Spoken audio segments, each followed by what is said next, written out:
to Staff Works Explained. If it's your first time here, please subscribe to this channel. Also watch other videos that we have done on various topics. In this video, we'll be talking about Eacop, funding challenges, and the solutions which are at sight. Eacop is East African crude oil pipeline, a heated crude oil pipeline that is being constructed from the oil fields in Uganda, western Uganda, all the way to Tanga port in Tanzania for evacuation purposes. This is a massive project that is meant to be groundbreaking heated oil pipeline. The project has a budget of 5 billion. So far, the partners within the Eacop, including Total Energies and China Sinopec, as well as Uganda Petroleum Company and Tanzania Petroleum Company, which are government owned, they have managed to secure $2 billion in terms of funding, and this is a substantial amount. However, the challenge lies with the fact that there is a requirement of an additional $3 billion for this project to move forward. This significant funding gap has created uncertainty around the project's future. The main reason for this uncertainty is the growing concern about the environment, particularly climate change. Many financiers are now hesitant to invest in projects that involve fossil fuels like oil because of the impact on the planet. The companies which are involved in this project, Total Energies and Sinopec, among others, they are key players in Eacop projects. They have a significant stake in this project's success. However, despite their involvement, they still face a substantial funding gap. This presents a challenging situation because without adequate funds, it is unclear if the project will proceed as planned. The uncertainty surrounding the availability of funds has left these stakeholders in a dilemma as they grapple with the question of how to secure the necessary financing for the project to move forward.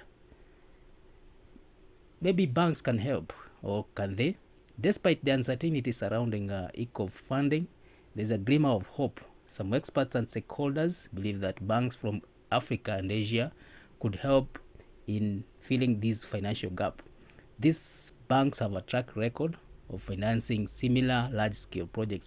Among them include Chinese banks, an insurance company, and they are being closely watched with growing anticipation that they might become the key financial supporters of this project.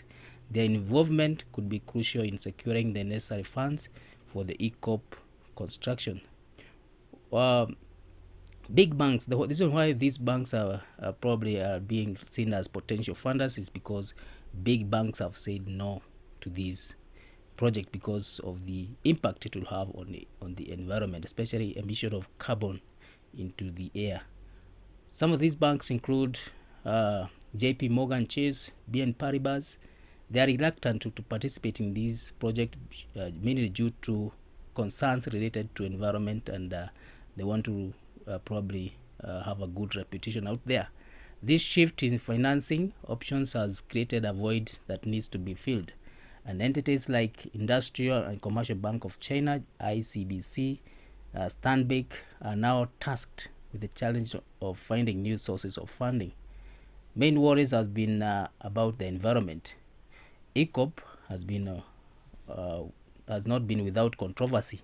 The project has sparked significant concerns about its potential environmental and social impact.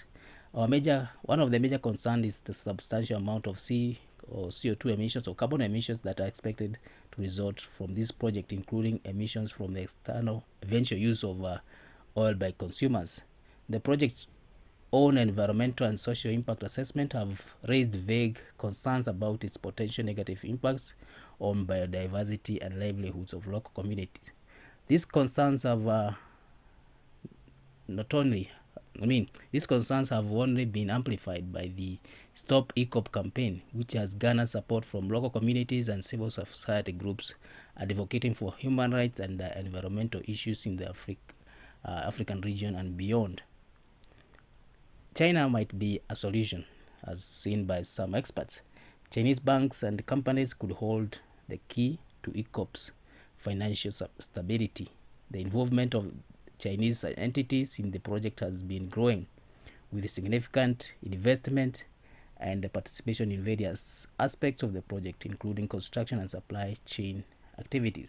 For example, the Chinese Exim Bank and other Chinese banks have been identified as potential sources of loan to support the project. Additionally, smaller Chinese companies like Panchu Kong Steel Pipe Company have secured contracts to supply materials for the Eacop.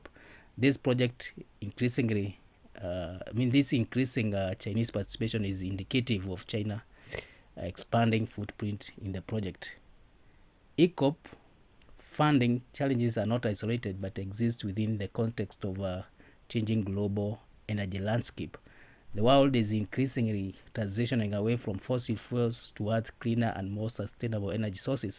This shift is driven by a growing awareness of the need to address climate change and reduce greenhouse gases emissions. While some argue that Eacop aligns with the energy transition strategy of certain African governments, others question its viability in the world that is moving away from reliance on oil and gas.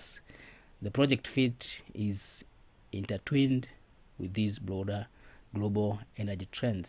The complexity of Eacop funding challenges highlights the need to strike a delicate balance between the economic benefits it may bring and the environmental and social implications it poses.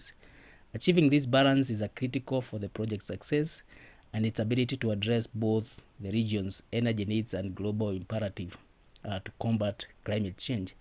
As Eacop faces these hurdles, its future trajectory will be shaped by how stakeholders navigate these challenges and adapt to the evolving energy landscape. Eacop, as we have seen, faces significant funding challenges due to reluctance of potential financiers, primarily due to the mounting climate concerns. However, there is still optimism that African and Asian banks, especially Chinese banks and insurance companies, may fill this gap. The project's future trajectory hinges on how stakeholders strike a balance between its economic potential and environmental implications. We will be doing future videos to see how these shapes, how this goes on, and how whether Chinese banks will really step in to probably fill this gap that has been left by this situation where banks are avoiding this kind of a project and they are moving away from fossil fuel projects. So watch other videos that we have done on Eacop so that you can get an insight on what the project entails, and also you can leave your comment on this challenge that the project is facing and probably tell us more about it. So thank you for watching this video. If it's your first time here, please subscribe to this channel. We have done so many other videos on Eacop and other projects in East Africa and Africa region, and you can get an insight from this channel. So thank you and welcome for more videos in future.